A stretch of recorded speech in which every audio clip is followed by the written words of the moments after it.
Toys in the Attic is the third album by American rock band Aerosmith, released in April 1975 by Columbia Records. Its first single release, Sweet Emotion, was released a month later on May 19 and Walk This Way was later released on August 28 in the same year. The album is their most commercially successful studio LP in the U.S., with 8 million copies sold, according to the RIAA.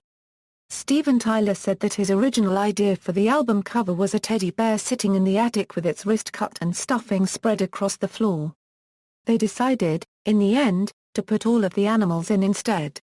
The album was ranked number 229 on Rolling Stone's list of the 500 greatest albums of all time. The album's title track is part of the Rock and Roll Hall of Fame's 500 Songs That Shaped Rock and Roll list. History: for Aerosmith's previous album, 1974's Get Your Wings, the band began working with record producer Jack Douglas, who co-produced the album with Ray Colcord. Even though in the liner notes to the 1993 reissue of Greatest Hits it was said by an unnamed member of the group that they nailed the album, it was not a big hit, only reaching number 74 on the Billboard 200 and only one of the album's singles barely charted. At the beginning of 1975 the band started working at the record plant in New York City for the album that became Toys in the Attic. The sessions for Toys were produced by Douglas without Colcord. The album was engineered by Jay Messina with assistant engineers Rod O'Brien, Corky Stasiak and Dave Thorner. The songs for Toys were recorded with a Spectrasonics mixing board and a 16-track tape recorder. By this point, Aerosmith had fully matured as a band and Steven Tyler made sex the primary focus of his songwriting on the album.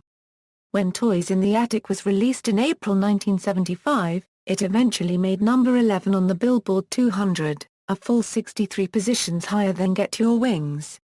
The single release of Sweet Emotion became a minor hit on the Billboard Hot 100, reaching number 36 in 1975, and Walk This Way reached number 10 on the Hot 100 in 1977.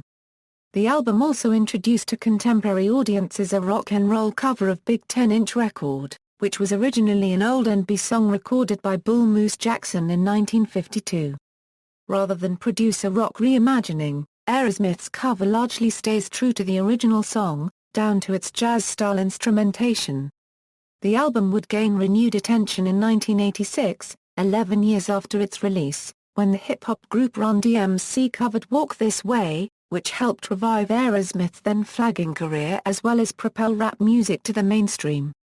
Reception: for his review of Toys in the Attic for AllMusic, Stephen Thomas Erlewine called the album's style a mix of Led Zeppelin and the Rolling Stones riffs and was filled with songs about sex with a different style than there ever was before. Greg Kot called the album a landmark of hard rock. For the Blender magazine review, Ben Mitchell called Toys in the Attic cocaine-influenced and mentions the songs Toys in the Attic, Walk This Way, and Sweet Emotion as standout tracks.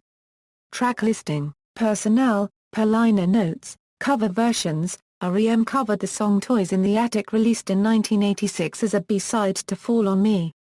It is available on Dead Letter Office, as well as the 1993 reissue of Life's Rich Pageant. Sweet Emotion has been covered by Leo Kottke and Mike Gordon, The Answer, Warrant and Rat. No More was covered by Velvet Revolver. Toys in the Attic was recorded by Metal Church on Masterpiece. Run DMC covered Walk This Way in 1986. It features Steven Tyler on co-lead vocals and Joe Perry on guitar. Sum 41 along with rappers Ja Rule and Nelly did a cover of Walk This Way in 2002. Rose Hill Drive covered the album in its entirety during their 2007 August New Year's Eve concert. Walk This Way was covered by jam bluegrass band The String Cheese Incident on their 1997 self-titled live album A String Cheese Incident.